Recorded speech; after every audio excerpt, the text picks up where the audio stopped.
Hello, this is Seamus on 7MYW. Today, I decided to play around a little bit with the Uniden BCD 436 HP. This amazing scanner. I can't say enough good things about this amazing scanner. It's just been an incredible addition to my listening. I've had scanners on and off for the last 40 years. My very first scanner was a 4-channel crystal model back when I was living in Spokane, Washington in junior high and high school. And while that definitely gave me some wonderful things to listen to, it was certainly nothing compared to what we have today. So fast forward to now. I've had this scanner for probably about the last 5-6 months, maybe a little bit longer. It's been an amazing radio. One of the things that I do love about this scanner, compared to some of the other scanners on the market, is the fact that it takes standard AA.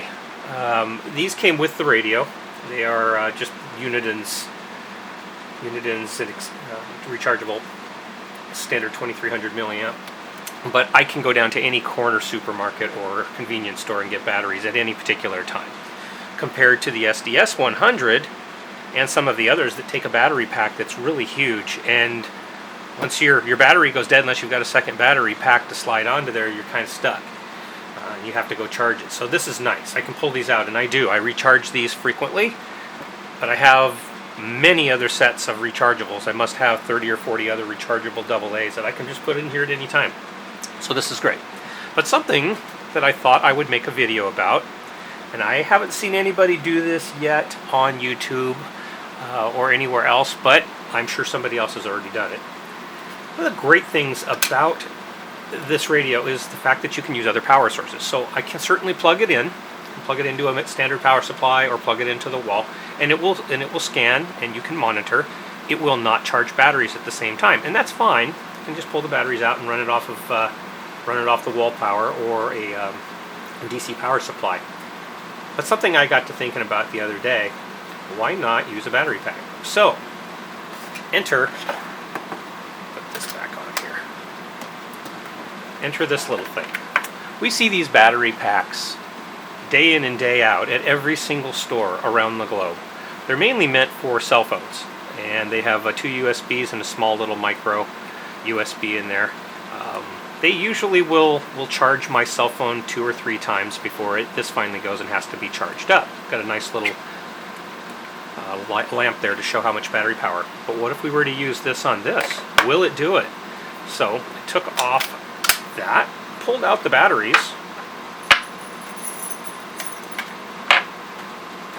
take those out of there, slide this back on.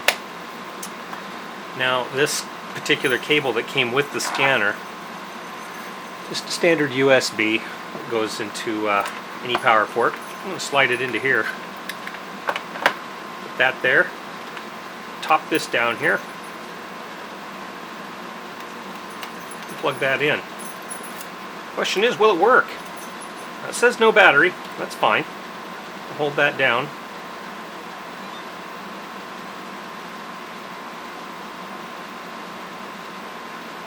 I go through its paces and it turns on with no problem. Just have to let it know that you're not using the batteries that are internal, but that you're just using this little battery pack. Now, how long will this last? I don't know. That is at 4.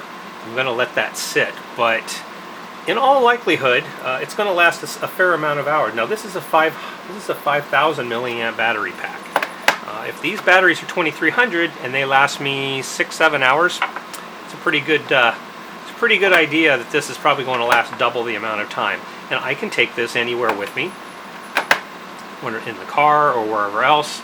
And now I'm scanning with a separate battery pack. So, just another tip for anybody who has this particular scanner, or any scanner that's going to have a power supply through the USB on the side here.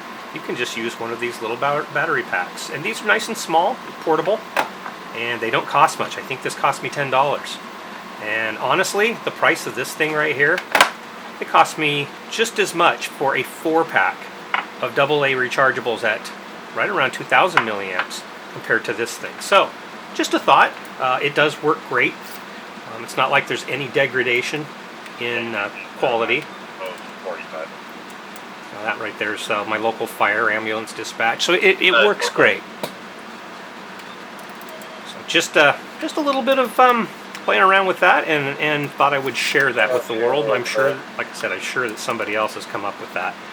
But I really love this scanner.